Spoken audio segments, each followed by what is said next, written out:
What's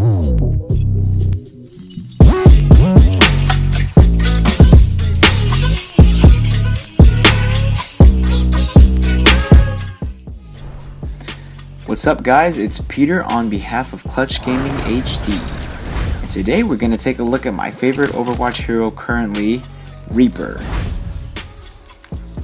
Are you excited for launch day? Did you not play the beta?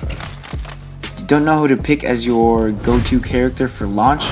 Well, hopefully this guide will help you get one shadow step closer to picking your favorite hero. This guide is by no means in-depth, as I won't be going over things like specific damage per bullet or range or damage of the ultimates.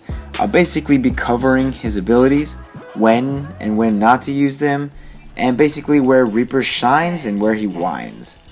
So let's start off. Let me explain that Reaper is probably one of the highest damage dealing heroes in the game, if used correctly. He can completely destroy people and melt them like Roadhog, and annihilate heroes like Hanzo or Genji, who can be pretty annoying in the battlefield. With that being said, he does come with many weaknesses, a few being that he is, for example, completely limited to short range. He doesn't have any medium or long range capabilities. He's generally a squishy character, as his healing is only based on whether you get kills or not. So in order for him to sustain properly, you have to get kill streaks. And his move that he uses to get out of sticky situations doesn't improve his speed or anything, so a lack of map awareness along with bad timing of your abilities will pretty much mean a death. So Reaper's success is purely situational because he plays like a sneaky assassin. So meaning a lack of skill can and will result in a loss in 1v1 situations. So this is probably the most important tip I can give. If you don't give a shit about what I have to say, or you hate me, at least listen to this part. If you put this tip inside of you, you can potentially become a deadly Reaper. So whatever you do, do not find yourself in the open as Reaper. Reaper out of cover in the shadows is basically open season.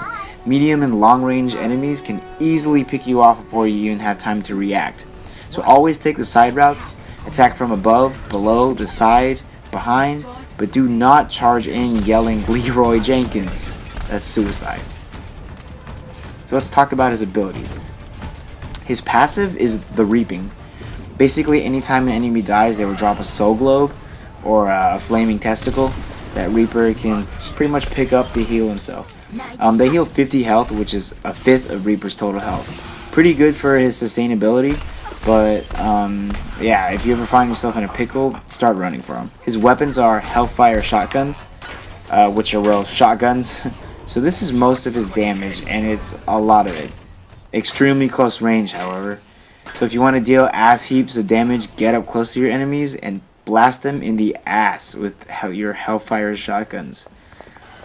Moving on to his first ability, which is L1 on PS4. It's known as Wraith Form. This is basically an invincibility. It makes him immune, but at the same time he can't attack. So this ability is good for escaping things like Tracer's ult. For example, if Tracer sticks you, you can activate it and it'll protect you from it. Or Reinhardt's ult, the smash, smash you on the ground and get stuck. You can use this ability and it won't affect you. And also, as bad group fights, you can use the ability to get out of the way, out of the fight. So a good tip, and maybe a lot of people might not know, that Reaper can pick up soul globes while in Wraith form. So you can still be healed while you're in the invincibility, which is good. I mean, the reason why you would use Wraith form is if you were in a bad situation or getting low on health.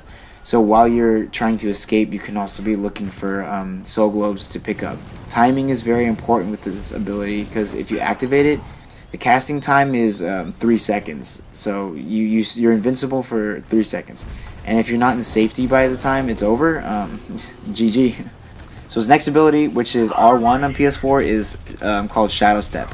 It's a teleport. You can basically teleport to a certain location. I don't know the range on it, but it's a pretty good range. It's enough to get like behind enemy lines, behind your enemies, get ready for that flank. However, it does have a 2-second casting time. So while it is a good ability for getting into a situation, for getting on top, behind and to the side of enemies, it's not so good for pulling out. So just be careful to only use this ability to get into fights or situations, not to get out, because you're completely vulnerable while casting. You're basically going to sit there for 2 seconds, and while you're sitting there casting Shadow Step, you can be killed. You can easily be killed by doing that. So again, use this ability only to get behind, or to get the upper hand, to get the flank on enemies, not to get out of the situation. And then lastly, we're going to look at his ult, which is Death Blossom. Reaper, when Death Blossom is activated, pretty much spins around in a circle, firing a ton of shells around him. Although he does a ton of damage while it's active, while it's casting, he's still vulnerable to enemy attacks at the same time. So this ult is very situational, like Shadow Step. In order to effectively use his ult, you need to make sure that you're activating it while your targets are preoccupied or oblivious to you. Since it isn't AoE, it's extremely effective to couple his ult with another hero that is using CC. For example, Mei's ult that freezes everyone in the area, or Reinhardt's ult, which ground pounds and stuns enemies. So in order to become a good Reaper, you need to know when and how to use his abilities and when to attack. Simply put, it's a bad idea to try and 1v1 against enemies. Your advantage is sneaking around the enemy and catching them off guard. Since he is pretty squishy, most enemies will kill you while you're trying to get in range. An easy combo to use with Reaper is to Shadow Step behind or on top of enemies, and then blast all of your bullets, reload or Wraith form if you need to, and then repeat with your shotguns. Doing this over and over again, you can pretty much keep going and getting kills over and over again. As if you do, let's say, get 2 or 3 kills before they even notice, that'll be enough soul globes to heal you back to full health, should you take any. Most of the time, you can pretty much 2 to 3 shot weaker enemies like Tracer. If you get a good headshot, it's pretty much a 1 or 2 hit. So he can do a lot. He can melt tanks too. Like, I remember someone saying that Roadhog was really good against Reaper, but I don't think that's the case, because a couple of headshots to Roadhog and he's dead. And so yeah, always attack from somewhere where you can have the upper hand. Going to face is doable against certain heroes like Hanzo, who uses skill shots, or Mercy, who's a healer. But an enemy like Tracer will outdo you the whole time, because she can just keep teleporting around you and keep kiting you and basically making it very hard for you to hit her with shotguns. In the game, the heroes are rated in difficulty from 1 to 3 stars. Reaper is given 1 star. Overall, Reaper is considered an easier hero to use since he has the potential for high damage output, but can easily be squished by heroes with awareness or CC. However, if used correctly, Reaper can and is one of the deadliest heroes in the game, and I will definitely keep him in my hero rotation on launch. So yeah, that basically wraps up how to become a better Reaper. I'm excited for launch. What about y'all? If y'all like the video, please comment and like it.